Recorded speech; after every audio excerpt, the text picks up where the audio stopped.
There we go. 97 minutes on the clock. It's finished here at Loftus Road. QPR 1, Watford 2.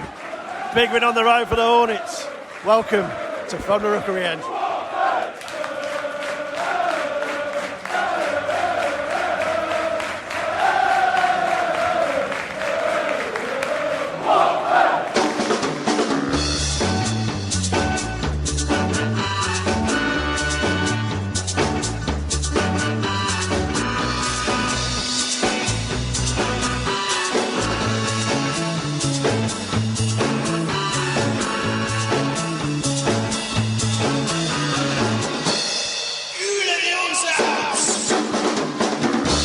Hello and welcome to From the Rookery End. My name is John and this is the From the Rookery End after Watford away at QPR. Yes, they were a quarter pound of rubbish. They lost 2-1 to the mighty Hornets on Sunday lunchtime. Still the weirdest time of the week to play a football match, apart from 8:30 on Sunday morning when I had to play Eli's, or I didn't play. I had to go and watch Eli, my son, play his Sunday League football. My name is John. With me is Jason.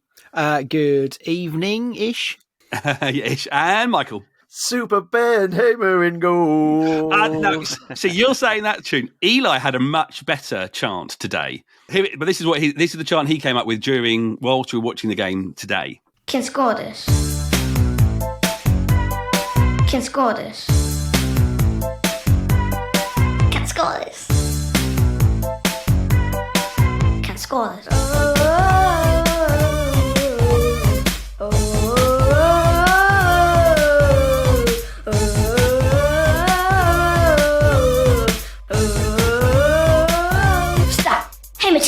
So that's MC Hamer.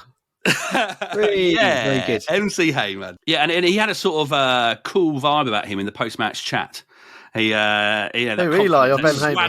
Ben Hamer. Ben Hamer. But again, great save from him in the last minute to keep Watford in it.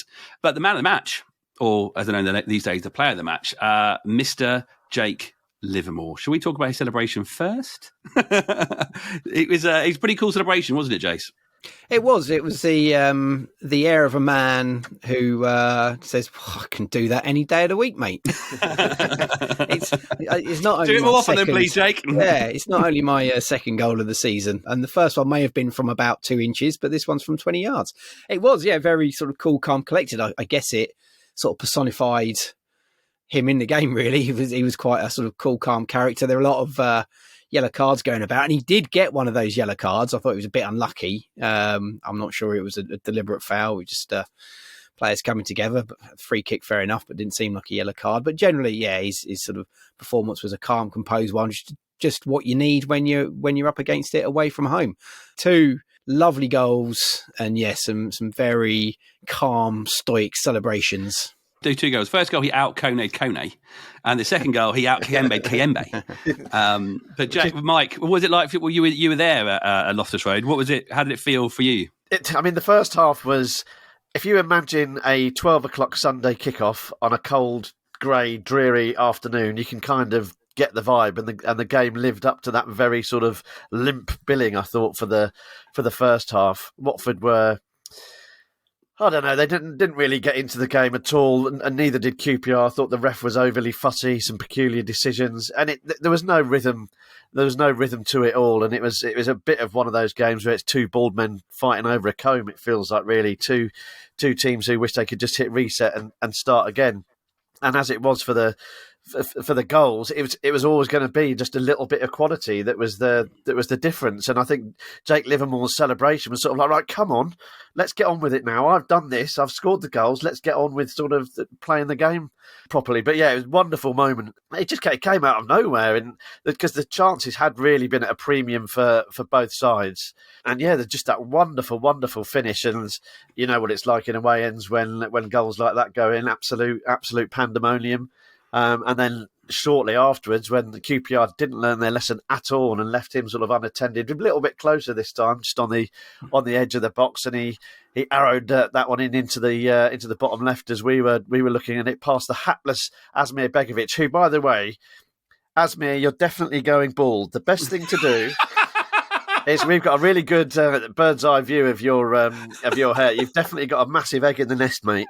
The best thing to do, take it from someone that knows, just shave your bonds, pal. Shave your bonds. It ain't coming Absolutely. back. But yeah, ball. I've got no idea what you guys are talking about. I haven't got a clue. It'll come, lad. And it just had an air of inevitability about it when that second one dropped to Livermore. The guy is no nonsense, and that's what his celebration demonstrated, and it was him personified. Absolute no nonsense. At the end of the game, the Watford fans were singing his name, quite rightly so. The Watford player, he was obviously off the field at the end. The Watford players were trying to push him forward to take the plaudits of the away end, which he did, but very reluctantly in the end. And there was a lovely little moment right at the end where Jake Livermore had his big old Kelme coat on, having been substituted. Matty Pollock had given his shirt into the crowd. And Jake Livermore marched straight over to Matty Pollock and put his coat round him just to make sure that he didn't catch his death of cold. And it's that's a very light-hearted sort of thing. But he looks after his teammates. He looks after this side. Yeah, I mean, that's the biggest thing. That's sort of, firstly, when I watched it with Dylan, our mate Dylan, and he shouted, "Dad scored again," and giving his coat away is exactly what a dad should do. But that role he played today, Jason, in what is from what we've seen over a few months at least, he's the only one out of the magical three that we were sort of becoming the magical three with Kone and Kembe. Kembe away or back but injured. Kone been sick this week, so he's the consistent, I suppose. And that's the role he sort of played, didn't he, in that midfield? But that just radiates out, doesn't it? Yeah, and it sort of talking about that midfield and the role he's playing and how that midfield was shaped today, I guess perhaps there were clearer roles based on the players that are in there. So you had Livermore, kind of the holder. We got Deli Bashiru, who's the runner, and Chak Vitadze, who's the creator, you think, in terms of their abilities and their sort of skill sets.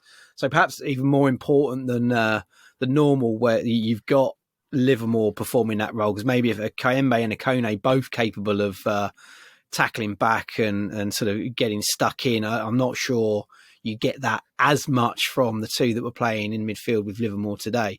So yeah, more important that he carried out that role, and as ever did a sort of decent enough job of it. They certainly weren't coming through the middle. If you look at where QPR were attacking, sort of focusing their attacks, it was avoiding Livermore, wasn't it? They were coming sort of down their left on our right hand side again. Sort of Andrews looking to push forward. They're looking to try and find the gaps in behind. Nothing sort of getting past Livermore in the middle there. And then in terms of on the ball as well, just sort of progressing the ball. Again, as I think Mike said, we're quite cautious in the way we play away from home again today. And we sort of ease our way forward, and he's quite solid in that regard, not giving the ball away. I think there are other players in the team sort of guilty of that, but there were the moments where QPR would try and press. He was able to sort of turn his way out of trouble, sort of just again a calm head on the ball, and that sort of senior figure in the midfield to hold things together. He's just got an inherent understanding of what needs to happen in a football match. He knows what he needs to do, and he knows what his teammates need to do as well. And I think you've used that word "radiate," John. I think that's exactly it. He exudes that sort of quiet, calm, and strength. He talks to the ref, but he's never shouting at the ref. He lets him know that we're keeping an eye on him, all that sort of stuff. You know, that I'm keen on that sort of John Eustace role, but he does it in a very diplomatic and understanding way. He lets the opposition players know he's there, the occasional sort of little drop of the shoulder as they're walking past, but then there's a little smile and a pat on the bum or whatever. He is the consummate professional footballer, and I think we've been crying out, I think, for that level of just understanding of what it takes to win a football match. And just to see him do it in a yellow shirt is great. We're very, very lucky to have him. We're obviously having to manage him a little bit. He's later in his career than perhaps we would like. And I think there was a little bit of consternation about the substitutions today. I think they probably happened. It felt like they happened a little bit earlier, and a little bit earlier than they potentially should. Perhaps Val panicked a little bit, and and we ceded the sort of momentum to QPR a little bit. But I think that comes from having to manage people like Jake Livermore. Just my man of the match, even without the goals. Again, Jason said it there, and I think it's something worth talking about. Is Watford's pragmatic approach is interesting, because they often do the hard work and then almost feel like they're unwilling to pull the trigger in making that final ball or that final burst forward. It's almost like they'd rather not make a mistake, so they turn back and go back again. Now, I'm all for that, because keeping possession means one thing. It means the opposition definitely can't score if you've got the ball. And there's it is frustrating. A lot of people saying, get it forward. Then, of course, Hamer sends it long and the ball comes straight back again. But I do think Watford do a lot of their best work when they're on the front foot. Jake Livermore does help advance that. He does help deliver that platform to allow us to do that, and with Tom Daly-Bashir as well moving forward. But I just would like to see... I think the uber pragmatism is QPR were on their arse, quite frankly. They're not a good football team, with all due respect to... I was going to say any QPR fans listening. If there's any QPR fans listening, what on earth are you doing? Do something better with your time, and also support a better team. But QPR are there for the taking. They're not good. Their striking options are pretty limited. You know, Lyndon Dykes scored against us. He's naffed, and they've got the youngster up front who look good. But that's an opportunity for us to be a little bit braver. I think I think we do better work on the front foot. What do you mean, though, Mike? What do you mean? How could this Watford team be braver? To take more shots in the bravest way? To go long? It's a good question, because you don't want to just cede possession just by hoofing it up top. And it was an interesting decision by Val to play Rhys Healey up front on his own today. And I think he showed glimpses of why he was chosen. That low centre of gravity. He has got relatively quick feet. He looks to spin the defenders. And I think the surface was tricky today. It was cutting up. It's not in great nick. I think one of the things you do see when you follow Watford away is that sometimes the Vicarage Road, we call it the carpet of Vicarage Road, it really is a cut above a lot of the surfaces that they're playing on away from home. But I think that didn't benefit Rhys Healey. But I think just being a little... Don't worry about... Do have a shot. Do play a ball in. And it doesn't matter if it doesn't come off. It doesn't matter if it gets cleared or it gets put behind for a corner or the shot goes wide. How many times have we seen... How many goals have we scored outside the box this season? Quite a few, compared to not very many previously. And that's because you win the lottery if you buy a ticket. You don't if you don't. And I'm not saying we need to go completely gung-ho. I just think we need to be more... I think we're trying to be over-deliberate. I think we're always looking for one more ball, one more pass, that perfect sight of goal. And it's just not going to come. The Championship is such where it's Haysom, Jason, their bodies on the line, which is great. It's a very, very entertaining league. The matches this season have been great fun one way or the other. But just take a shot, or once you're in the zone, once you're in that final third, in the sort of red zone, to use NFL parlance, do something that asks a question. And don't worry if it necessarily doesn't come off. We take too long to come to the boil. Do you think, Jason, that is on purpose? Do you think that's a part of the character that Valerian wants this club to have, particularly on away games maybe? I remember the Sunderland game, even though it turned into what it turned into, we still, to begin with, weren't trying to go and to impose ourselves onto that game. And I've seen it plenty of times, even at home. Do you think that's part of the plan? Is it a good one? Potentially, yeah. Potentially, I don't know if it's telling as such, but just thinking about the lineup today, we had Martins and Asprilla both in again, which you think are good outlets for us to get the ball out quickly. So if we're expecting as the away side to be dominated in terms of possession, dominated in terms of areas of the pitch, with the ball being in our half more than in the opposition half, then I guess it figures to have those two on the pitch. As soon as you get the ball, try and get the ball to the wide players as quick as you can, because then you've got players that have got ability to take defenders on. We still saw the fullbacks pushing up, and we've talked about this before, about we've got Spreer and Martins playing on opposite sides, both perhaps wanting to cut in, and then fullbacks hopefully then cutting outside, but then fullbacks also are capable of cutting on the inside channel and playing that ball in behind and sort of getting in behind quickly. And you kind of think that would be the idea of how we're playing. Soak up the pressure, break quickly, hit teams on the counter. But it doesn't always feel like we then move the ball forward as quickly and get the ball to those guys as quickly today.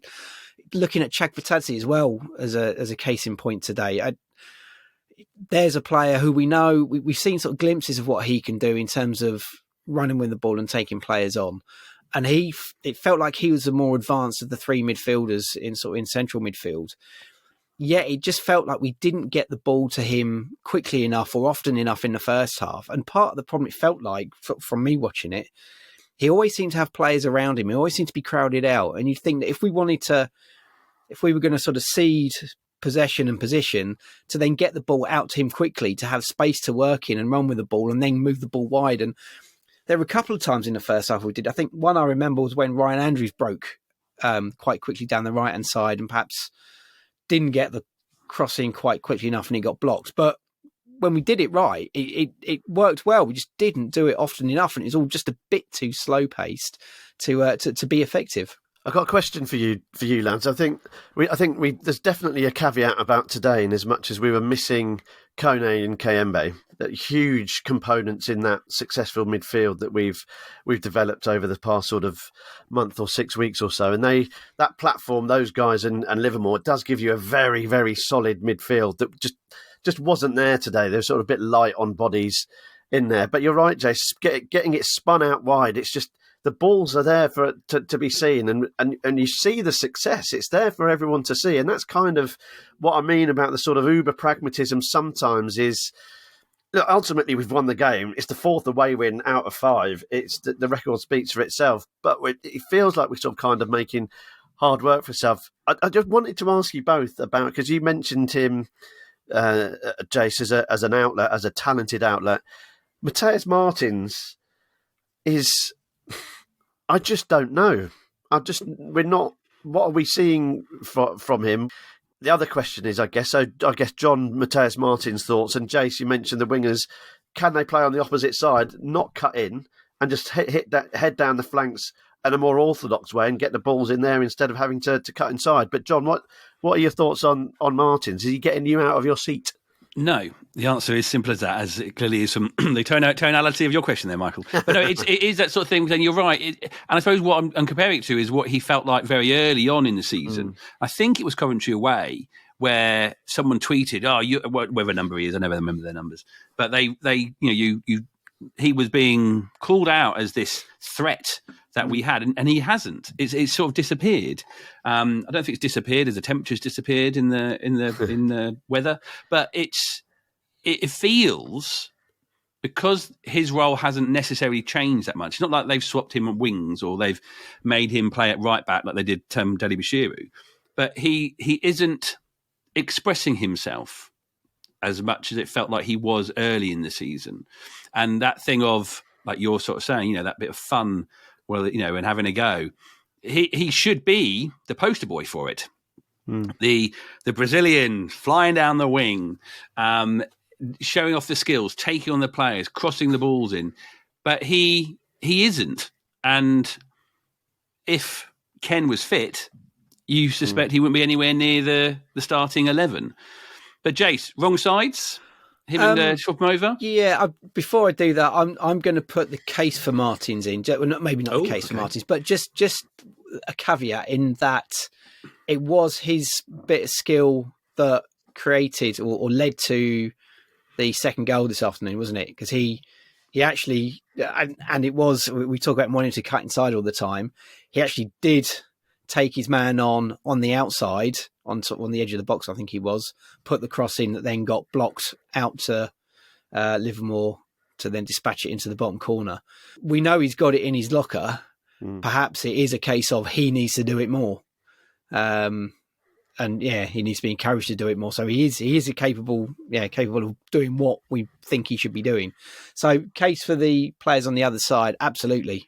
I mentioned just then about the fullbacks sort of cutting on the inside, the underlap, I guess you call it, perfectly capable of doing that. And we've seen many a time and I think Ismail likes them to do this, is for the fullbacks to sort of invert, isn't it? So run inside.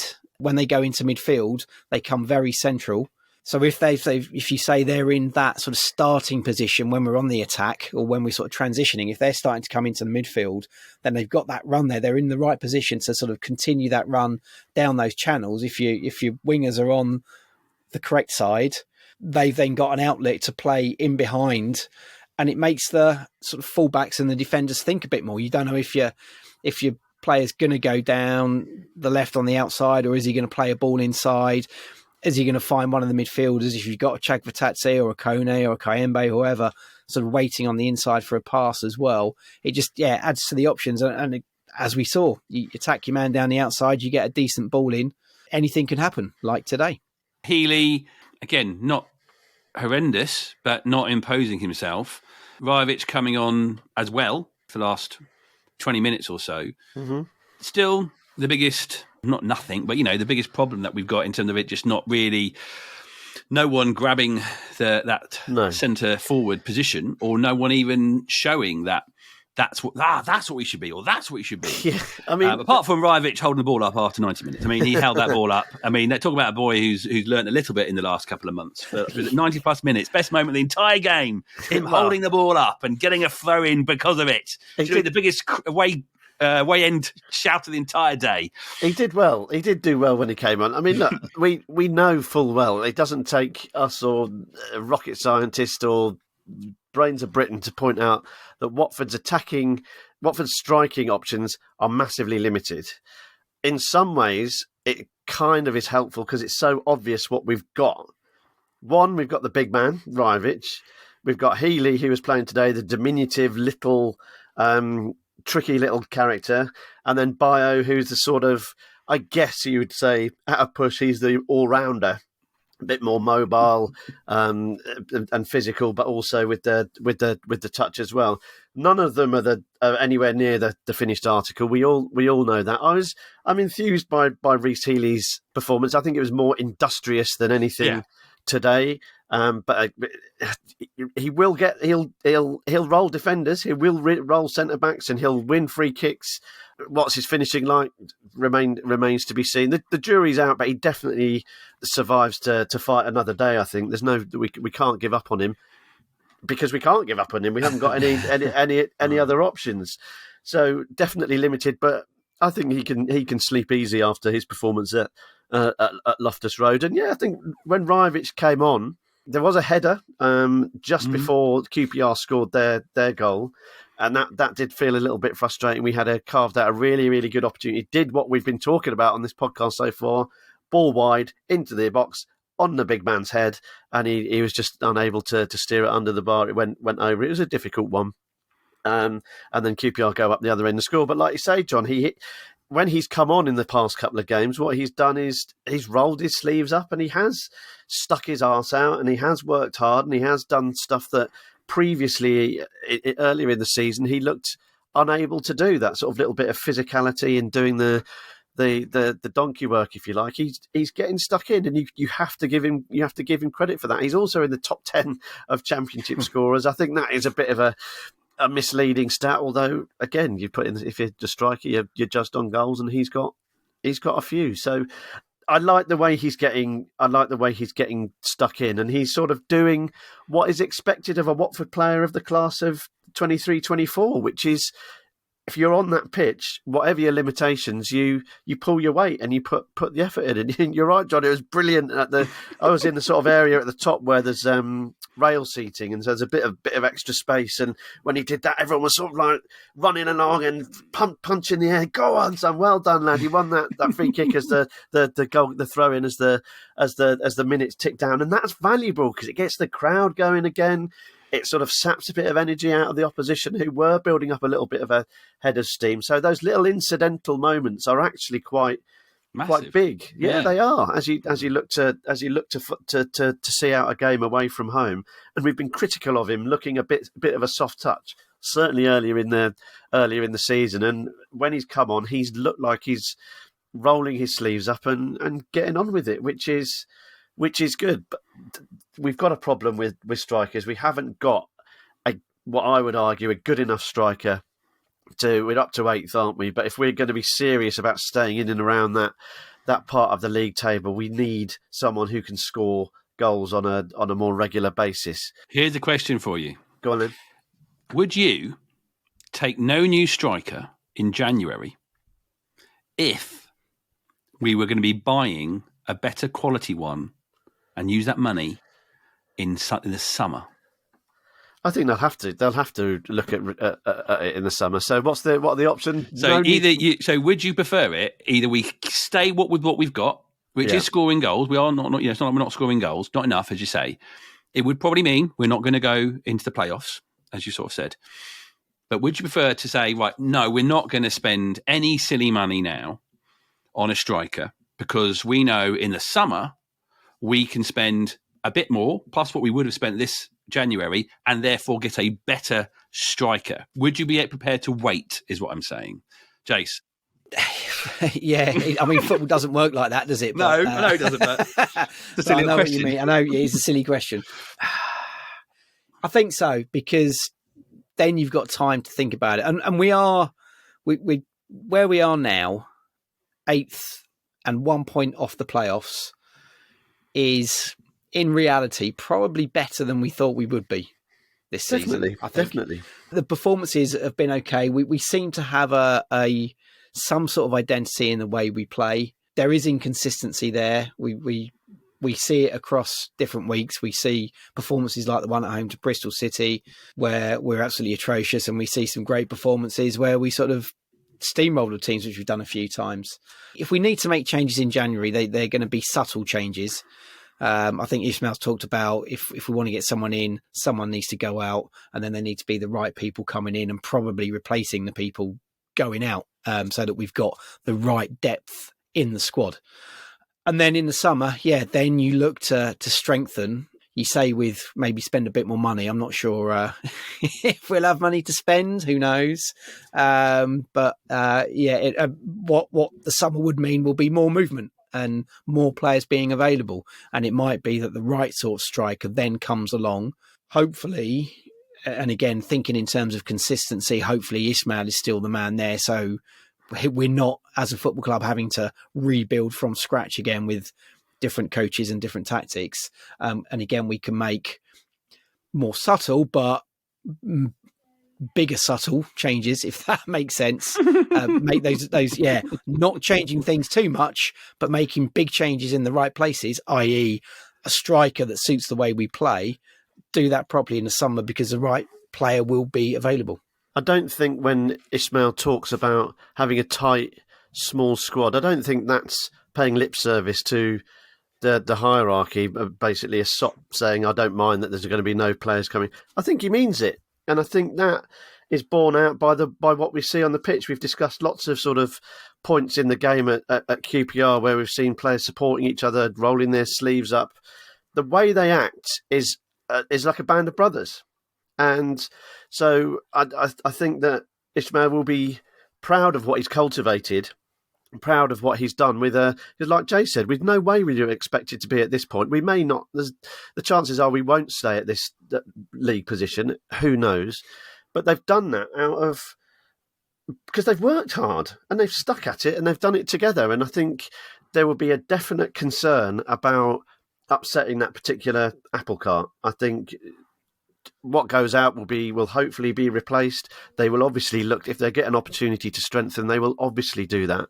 But I don't think Ismail is just saying those words. I think he genuinely means it. And I'm all for it. So I would wait. We've talked about the limitations. What we're going to get in terms of a new number 9 or a new striker in January, you've got to be very, very lucky to get someone that's going to come in and make a massive difference. So for once in my life, I'm prepared to be patient in that regard, John. Before we finish on the game, though, we talked about the attackers, we talked about the midfield.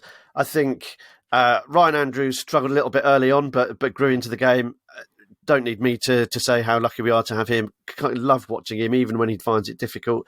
James Morris, again, he's not the world's best left-back, but he sticks to his job manfully, and he's filling in admirably, I think. I know a lot of people don't like him. if Watford are going to be upwardly mobile, he's probably not going to be your starting left back.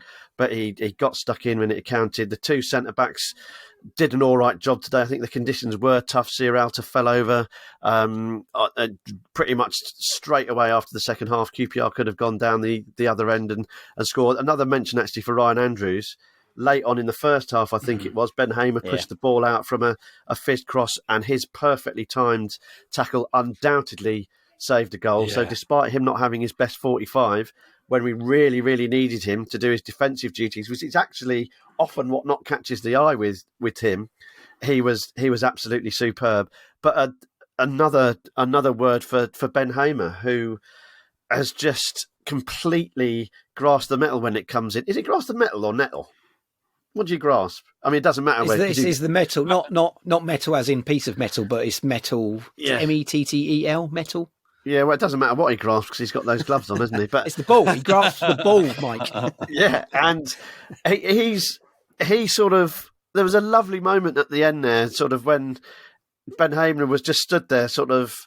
Everyone was singing the Hamer song, and he was drinking it in. He had this big grin on his face, and I was like, bloody right, mate, stand there and enjoy it, because ultimately you've saved Watford 2 points. You've earned Watford the win with that late save. Those saves low down where you've got to get down quickly. And not only that, not only your reactions have got to be good, but your strength to stop a goal-bound shot like that low down with his right hand. It was 93, 4, 5 minutes on the clock.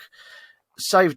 He earned Watford the win, and no one expected Ben Hamer when we signed it. He was third choice, effectively, wasn't he? No one expected him to have this sort of run of games, and he's grown into it an absolute treat. And I thought he performed really, really well again at Loftus Road, and it was great to see him drinking in the adulation at the end, because he deserved it. We could well have walked away from that game 2-2 if it wasn't for him. So yeah, massive. While Livermore will get the plaudits for the goals, Hamer did his bit again, and I thought that challenge from Andrews to stop a goal late on in the first half was tremendous. So really, lots and lots and lots to be pleased about. I think there are tweaks and changes, and I think this Watford side can afford to be a little bit more bold, and gung-ho is the wrong word, but a little bit more express themselves. I think what you said earlier, John. I think that's right. Take a little bit more of a gamble when they've done the hard work in that final third. But overall,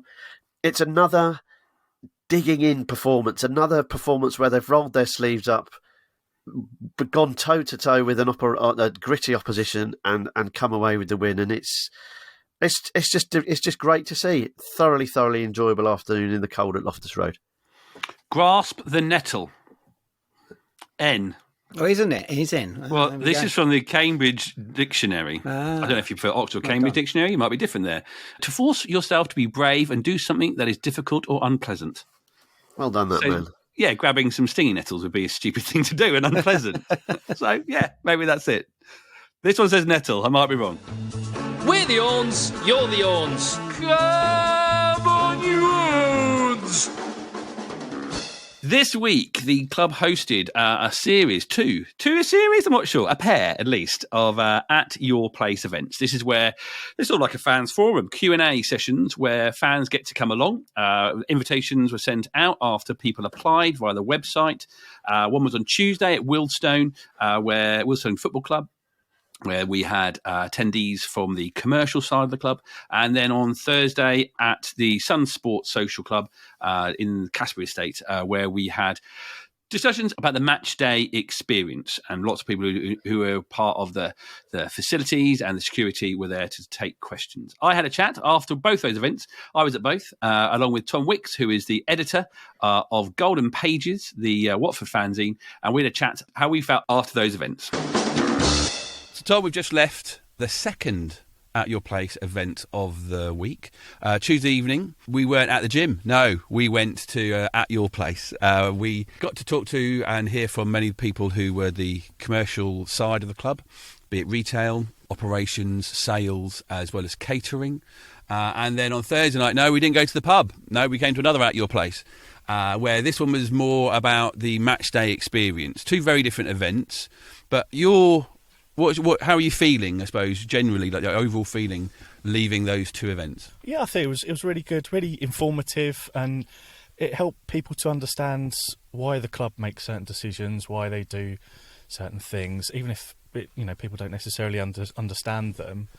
Tuesday was very different to tonight. There was a bit of atmosphere in the air. I don't know whether it was the bar was open a bit earlier, but I think people had a bit more frustration about the match day experience, and I think it would have been good for the club to hear that as well directly, because they wouldn't necessarily hear unless it's a complaint. So I think it was probably useful for both supporters and the club nights like this, and it's always good to get together and just learn a bit more about the club. Well, speaking from a personal perspective anyway. Yeah, I think I felt, definitely Tuesday was not nicer, I'm not going to say that, but it wasn't anywhere near as contentious. There was a real sort of contentious things, and very early on this evening you could feel the frustration in that audience, people coming clearly with things they wanted to voice, not just ask questions about, but they needed to voice them. And I think, as you sort of said, that's a good thing for them to hear us. It was never, in my mind, I doubt in the club's mind, it was going to solve every problem that came up, but hearing from a few, giving more information out there, it's always a good thing. Let's talk about some of the things that were talked about. Tuesday, commercial, kicked off with the controversial, for lots of Watford fans, because we are the original family club, the Mr. Q sponsorship and why we have it on front. What were your takings away from that chat?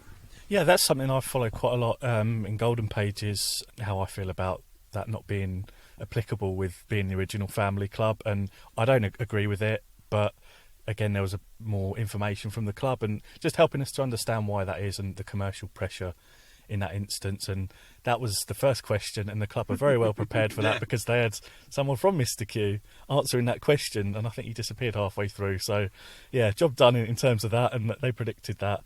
The Tuesday night one was a bit more relaxed. I mean, there was free pizza. Are we allowed to say that? Oh, yeah, we had free pizza at the club game. But I think we went to not have as much pizza as we had because the numbers weren't quite there. But it was really fascinating sort of to firstly hear from Mr. Q in terms of what the difference is, I suppose, for the club. How different it was. I think he said from sales point of view, it could be the difference between £3 million. And if they have had equal amount of money to come into the club on deals, it was a vapour. And it's like these things aren't going to go away. Nice people don't give big sponsorship was my thought going away from that.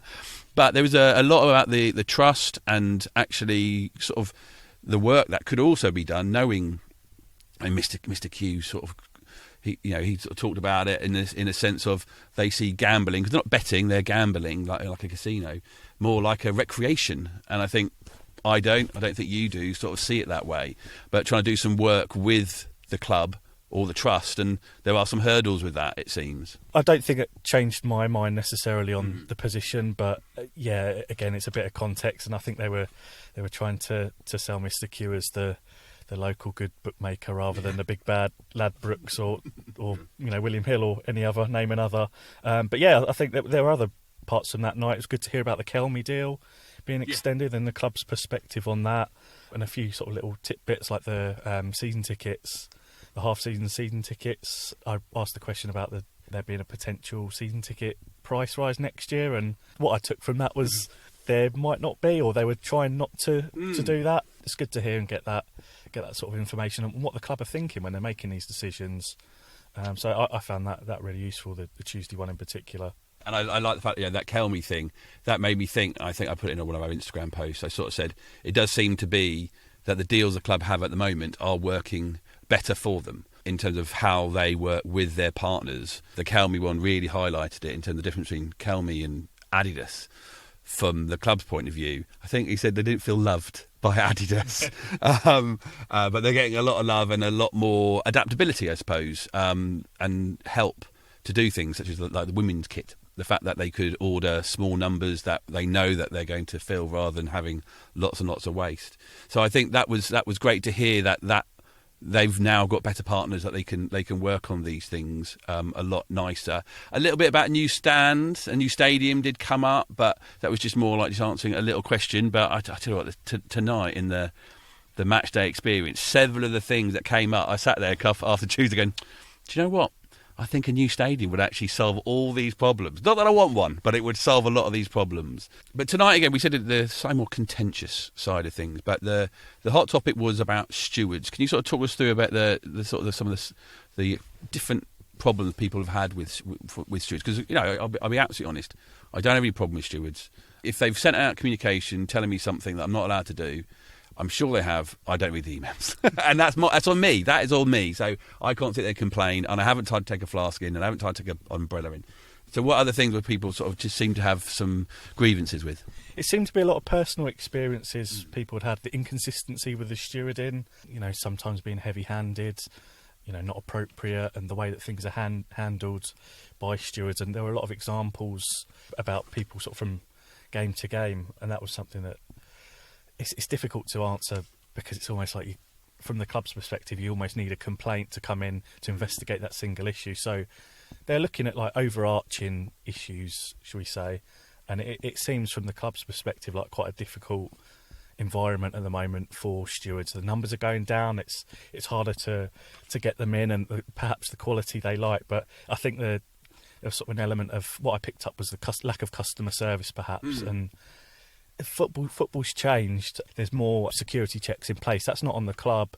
It's on the greater rules and regulations. And I think tonight helps people to understand that. It would be great if we could just waltz in and enjoy our game, sing and stand and shout whatever you like as your match day experience. But I think the realities of football now, without going off onto a massive tangent, the environment we're in at the moment, we need security checks for our safety. And it was more about the club explaining the purpose of that. And it's frustrating because football isn't like it was a few years ago in terms of that. But hopefully it helped a few people like myself understand why they do certain things. And I think there were some learnings in there as well for them.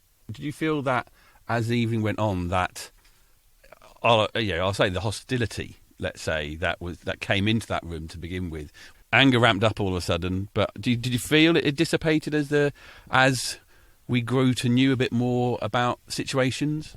I think so, yeah. And once the explanations were coming in, and I think the people that were speaking shared a lot of the frustrations. And again, it's not necessarily Watford's implementing further checks or anything. These are just things that they have to do as the rules and regulations. And yeah, things like the plastic water bottles was a particular something that got people's goat. And just a sort of an explanation of that always helps. And you don't need agreement. You just need to know for people to understand the reasons why something, a rule's in place. Yeah, and I suppose it was quite nice to sort of hear someone complained about away fans in the home end, and it always feels like from that point of view when you're in the stand and you're seeing them that person has been sold a ticket. But when their club have the ability to talk to us, it certainly feels different in terms of some of those away fans. And even recently, there's some fans at Southampton game, they're away fans in the upper GT because of hospitality, or the number of ways an away fan could possibly get a ticket that isn't the club making mistakes, I suppose. Yeah, the people that were speaking tonight raised a few things that perhaps we'd not necessarily think about, like Watford fans giving their ticket to their friend who might like Arsenal, going to an Arsenal game and think, because they were my friends, they'll be well behaved. And yeah, sometimes it doesn't happen like that. We've all got mates that support other teams that are fine in our presence, and then might not be so much when a last minute winner goes in, for example.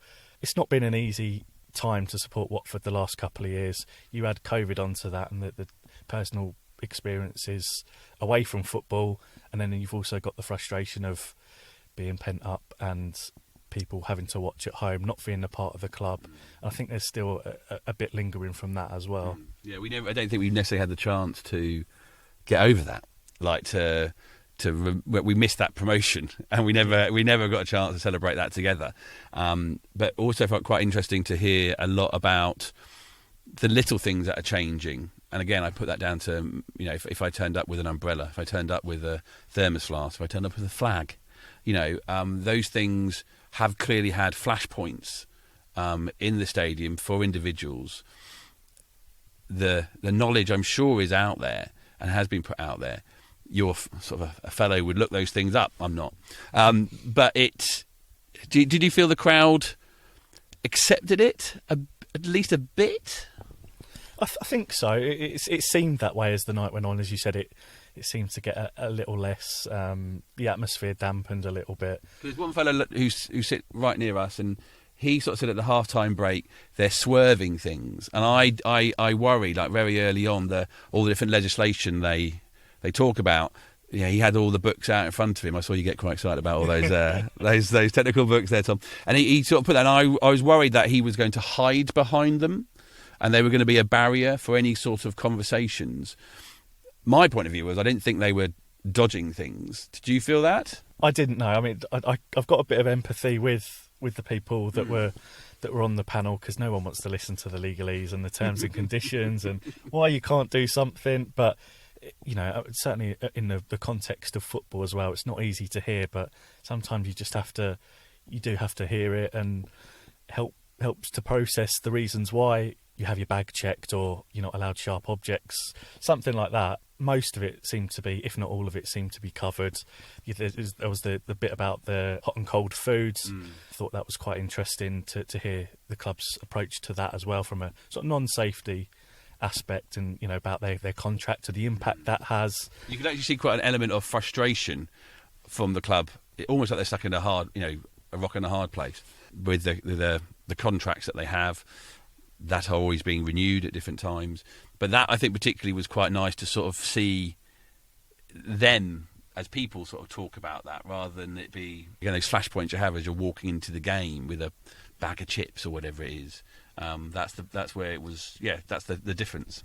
Well, it's also really hard to sort of disseminate information about the rules, and, you know, we all remember coming back after COVID, and suddenly you had electronic tickets, and nothing seemed to work, and you weren't allowed this, that, and the other, and no one, as they said it themselves, no one really reads the emails or reads the social media things about the rules and regulations. So there's always a bit of a lag between this being input and the fallout from it. It was interesting to hear that from their perspective, and there's quite a lot of Watford fans on the board. I spoke to Paul, I think his name is, the end, and he certainly felt a lot of the frustrations that we do as fans, and obviously we're on the outside looking in, and, you know, he's in the heart of it. And I think nights like tonight and Tuesday helped, certainly myself, to understand a bit more about why they do things, and they're not doing it to be awkward.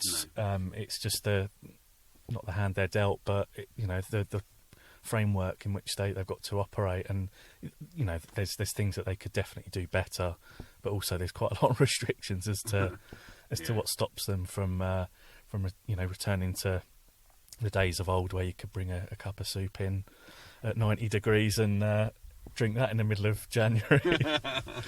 I thought you'd be more of a Bovril man, Tom. I don't know why. But anyway, I mean, a lot of the anger does come, you know, the personal stories came from when I was doing the steward, here, this happened to me, this happened to my granddad, and it is, for lots of people in that room tonight, it is a real thing that's on their mind and has really changed their Watford experience.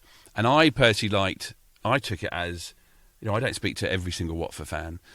I have my friends, I have the people I sit around, and there's a variety of them. But hearing other people's perspectives in this night, for me, was really interesting to see what their experience is like. Do you really think a night like this can do a lot for certain members of the club to know to make change? Or I think so. It's a two-way street, these sort of events. As long as the club are listening to people and not just towing the party line and explaining why they do things, not listening. It's a two-way street to get anything from these things. I mean, it was also interesting to hear from Luther about his role, which was a little bit unclear, should we say, before tonight. And Luther definitely came. He started the second half, like, literally wanted to sort of explain things. You can clearly hear he's been talking probably through mostly social media and match days. He wanted to speak and sort of define himself, his role and what he wants to do a lot more, didn't he? Yeah, that was really useful, I felt, and he sees his role as a kind of mediator between the club and, not complaints, but certain issues that supporters have. And obviously he's a really important figure in the club's history, and to be a person that supporters can go to in the knowledge that he will try and help them is good to hear, and it's useful really for just the general fan really. And that was important. I felt to clarify, because it's sometimes I don't know, kind of left wanting a little bit as to who to go to, perhaps if you want to make a complaint, but if there's something that needs a bit of clarification or something, and sometimes it can be a bit intimidating calling the club, or asking to speak to specific people when you just need a bit of a softer hand, perhaps. And well, it's having you speaking to the club through supporters or phoning a switchboard feels amazingly different compared to going in there with speaking to a person, a face. So hopefully he can do that role. It takes a while for everyone to sort of understand that that's the place to go, but he's doing quite well at it. But from what happened, but it's just another event, I suppose, another opportunity, and there's more to come this season, we're told, where first time in a long time where dialogue is happening between fans and the club, and that can only be a good thing.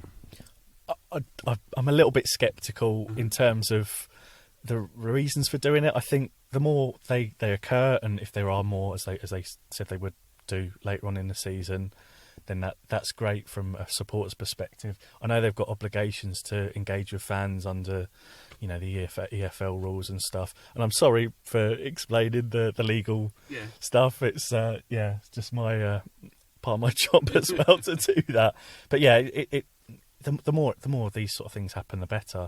I think that's clear for everyone, and hopefully we get to a bit more of the football stuff later on as well. It'd be good to hear from Val again, and if we get to hear from Gino again, imagine that. Imagine that. Yeah, I mean, we learned very much. We learned in the summer when you were part of it as well, Tom. But putting that Gino event together, it's not the answer, and the answers, not all the answers are there, especially in that forum and that scenario. But you hope that it will something, and it will happen from there, and more will come from it. And I don't want to say the word drip feed, but you definitely want to feel that if this dialogue continues, then it can only be a good thing, even if it is ticking a box for a thing they have to do. There was still a lot of talk. There was still a lot of things said there, and hopefully it will do something good. And the real changes that will come from this, we'll hopefully see over the next sort of few weeks, few months, maybe even few years. The things that will change and will come as a result of the club listening to supporters like this on an ongoing basis. So hopefully it all helps to get us back to supporting the club that we love on the pitch, and feeling comfortable in the reasons why the club are doing certain things, and equally allow us to challenge them when it's not something that we consider acceptable as well. When's the next Golden Page out? It's our next home game. Is it Cardiff? Yeah. Cardiff at home, Saturday 3:00. Been working really hard on that. Got some great stuff coming in, so I'll be busy spending late nights and early mornings if my wife will let me putting that together. But yeah, there'll be a run of games, and then I've got one more before the season's out as well. But if anyone wants to help, if anyone has got anything to contribute to it, being a written story, photos, absolutely, please get in contact with me, and I'll do my best to represent it in beautiful print. So there's nothing like it. How can they do that? Best way to get in contact? Social media, email watfordfanzine@gmail.com, or come and see me. I'm the fella in the massive yellow coat, looking as though he's freezing on the corner of what is now Yellow Brick Road. Yeah, so grab a copy of that one at the next home game. Thank you very much, Tom. Thank you very much, John.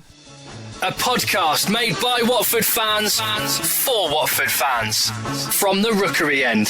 It's really interesting to hear that, John. I'm glad you were in the room on Tuesday and Thursday to hear that. And good, actually, before we carry on, good that the club are doing it. Yeah. And good that they're sort of putting them in silos so people know what to expect, and so you're not getting questions from all over the place. So fair play to the club, and well done for going along, John. But Jason and I weren't able to be there. How are you feeling after the dust has settled on those two events? I think it's interesting. Like I say, it was such a different event on Thursday, and I'm always trying to solve a problem. It's my engineer in me. You see what the problem is, you think about it, and you go, "Oh, what it could be." And throughout the whole event, there's people making suggestions, and I think it just sort of boiled down to me. There's two things the biggest anger went towards the stewards. That as was much. It was very clear, and I think the solution really is: can you do what you do, but with a smile? Service with a smile would go a long, long way for people to just feel welcomed. And I think that's for people in the room whose anger grew as the evening went on, where I didn't have any anger and I just felt, right, we're being educated. That anger grew because the people talking weren't doing it with a smile. And I don't expect them to do it with a smile. Everyone is their own way. Some people are very straight down the line, give you the answer. Some people go, hey, they're bubbly, whatever. And those personalities were never going to, help you come across. And nobody was going to say, yes, it's our fault. And I don't sort of blame them for, yes, it's our fault. So I think if the stewards and everyone who's part of that does a service with a smile, great. And as I've sort of said, I've never had a problem with the steward. Maybe I'm lucky. And I know the one I walk past as I go into the vomitories, as they call them, the entrances up the stairs before you get to seat. Just that has got to be up there for one of the worst words. Absolutely. I mean, what are we, the puke coming out of them? Anyway, and I smile at him now because he's there every game and you see him and he knows who we are. That isn't happening all over the place. And the problems in the family stand, as we were told in the night, really come down to there are some slightly younger Watford fans causing a lot of antisocial behaviour. And they are having to sort that out in one way or another. And that is what's causing some problems, I think, in the family stand. But it doesn't stop. That's the feeling that the other fans, the majority, feel about how they're being treated. And I think how they're treated is two factors. That first factor of being service with a smile, but the other factor is I'm now having to do things that I didn't have to do before. And that all comes down through legislation. And some people felt that they were hiding behind the legislation. I didn't. I don't think they necessarily explained it fully, but that was an impossible job. You were never going to do it. I think I after think about it afterwards, as a teacher at a very well-to-do school in a very nice area, child safeguarding is number one on our agenda. And we always have an attitude at our school, no matter how good and how wonderful and how good jobs all the parents have, we still have the attitude, it could happen here. Yeah. So if it could happen here, then I will always act in a way that I will do my best so it does not happen here. And a lot of the things that the club are doing that they didn't do in the past, where some people might feel that they're being made to feel like they're guilty, that I absolutely understand. But personally, I go, I'm fine with that. I'm absolutely fine with that. And not everybody is. So I absolutely agree with that. It could happen here and we're going to think that way. I completely agree with that. But a little bit more communication that I haven't looked out for, it might be there in terms of flasks and umbrellas and all these things, a bit more education. Because I used to take in our recording equipment. They look at my bag and they say, what's this? I say, oh, we do a podcast afterwards and we do this. And they're fine. And I do remember almost 2 years ago, someone saying to me, well, you won't be able to bring that in a few seasons because the laws are all going to change. Now, I haven't a problem with that because I don't bring it we don't do it after the game anymore. And I don't have to bring it in. So that might have been a problem for me this season if that was the case. But I haven't had these problems. But I absolutely know if people have been going week in, week out for decades, how all of a sudden to be felt like they're a victim, they're guilty, how that would make them feel. And I get that. It's a really, really important conversation to have. And I have to, before I weigh in, cards on the table. I work, so I'm over on the Sir Elton John side in the press box for the majority of games. So I don't see any of this. So I've got no experience of it. So it's been quite an eye-opening week for me to hear from some people who have got absolutely no issues with their match day experience, and some people who have got really quite upsetting issues with their match day experience. And ultimately, you're going to Watford Football Club, any football club, any sporting event, but you're going to Watford because you want to enjoy yourself, and you don't want it to be stressful. You don't want it to be upsetting. You don't want it to be concerning or problematic. And if it is being any of those things for people, then that needs to be addressed and tackled and talked through and work out how people who are finding going to the game unpleasant, how that can be fixed, because they have a right to go to the game and enjoy the game as much as the people who go and haven't got any issue. So I think the issue is that steps are being taken to mitigate against either isolated incidents. So I think it was explained that what was happening, that was a certain number of people were getting into the stadium in perhaps the Rookery, making their way down the lower GT into the upper GT or whatever into the Vicarage Road end to have a pop at the away fans. Now, some people might argue that's all part of the game. That's what it is, getting the atmosphere going, have a go at the away fans, representing what. That might be the game for you, but that might in turn be upsetting people in the family stand. I presume it was, if they've brought in these measures to check tickets, which has caused queues, really, really big queues, where they're checking people's tickets to make sure they're in the right area of the ground. So if you don't know that that's why that's happening, ultimately, really to protect the family stand, where you could have young kids, families there for their first game, from people who are not suggesting they're violent or anything like that, but are ultimately in the wrong seat, so could be just causing a bit of a nuisance. But if you don't know why that's happening, you'd be like, well, why is my ticket being checked having been scanned in? I've obviously got a ticket. Why am I being now forced to queue? We know that there is a bottleneck before in the lead up to kick off. Most people turn up at 2:45, I guess. So if you're scanning your ticket, then having your seat checked again, that's going to cause problems. And if you've got kids or you're desperate to get to your seat or whatever, communication is key. Understanding why they're doing that is important. And obviously that wasn't relayed. It's a difficult one to do. And then similarly, from a more long-term point of view, legislation is in place and regulations are in place. And I think, as far as I know, they aren't decided upon by Watford. They're sort of given to you. I think there was talk of the regulations were there on Thursday night in the form of the various handbooks. And they can't bend the rules. They can't change the rules. But what they can do, John, as you say, is stick to those rules, but do it in a way that is in keeping, yes, with the way Watford do things, but do it in a way in which we don't like being called customers, we're supporters, but do it with a smile and work out how you can do that and work out how you aren't going to be upsetting people. And I think a lot of it would be communication.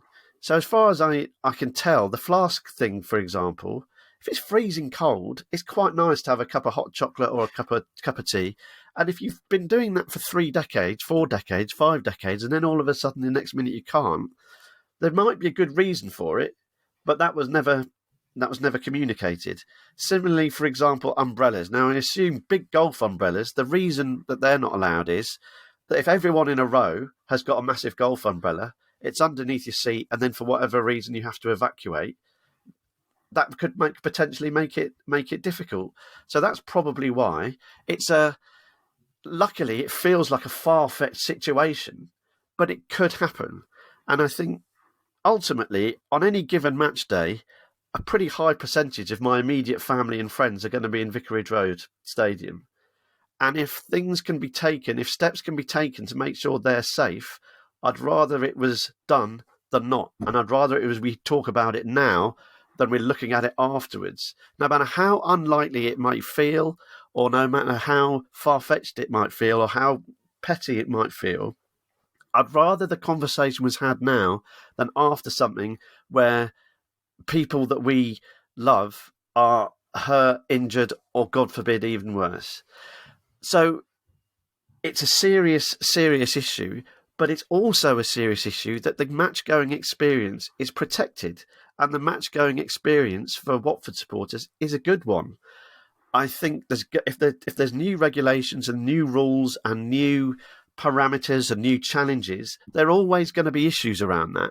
But the club, I think, have a duty of care to work out how to iron those out. And that's why I'm glad that they had this at your place. So to give a platform for people who are obviously having a difficult time of it. And, we've heard people say, look, it's becoming a hassle to go, so I'm not going to go. And that isn't what it should be. There should be a way of enforcing is is the wrong word, but it probably feels like that's what's happening. There should be a way of implementing the regulations, delivering on safety requirements without making life a misery for people, which it sounds like it is. I don't experience that. The people I've spoken to in the main don't, but that doesn't mean there's clearly a lot of people who are having that experience, and that's not fair on them. So I think it's a grown-up and important conversation to have, because everyone needs to be safe. The regulations need to be followed, but also the experience needs to be one that delivers what we as supporters need it to be. It's a leisure pursuit. It's a hobby. It's something that means a lot to a lot of people, but they're entitled to enjoy it. So I hope that coming out of this week, there can be sensible dialogue about how those important regulations and legislations and steps to keep us all safe are implemented in a way that doesn't impact so drastically on what feels like a reasonable number of supporters. So hopefully we'll see this conversation through. And I think that's where, Do Not Scratch Your Eyes guys did a great job of doing an audio feedback on both events. You were there, John, and that's where we as supporters, we've always called ourselves critical friends. We do stuff slightly different to the way that Peter and Justin and Carl do Not Scratch Your Eyes, and the Watford Buzz and all the other guys. We all do things slightly different, but we're all got the same aim, which is we want Watford to be the best club it can possibly be. And I think we can all play a part in driving that conversation forward and doing it in a measured and an appropriate way, and hopefully making sure that those people who are finding it tough to go to Vicarage Road can be found a solution in the very near future. Yeah, like I say, it's a one event, and it's a step, hopefully, into sorting all those problems out. So it's not finished with, and we'll see how it develops over the next few months. Thank you very much, Jason, for your time and your thoughts. Thank you very much. And thank you, Michael. Thank you, and thank you, Watford. What a 4 wins out of 5 away from home. Is that right? Yeah. Absolute giddy. I reckon we've gone decades. We've done, I think, in the 90s. I don't think we won four away games in the entire decade, did we? Let alone 4 out of 5. Absolutely amazing. Great to see that away end bouncing at Loftus Road. Just another memorable Watford away day. And let's get behind the boys. Those of you who are going to Bristol City, enjoy it. Make some noise. And yeah, I think this is a side that we can get behind. It's good fun. Come on, you Orns!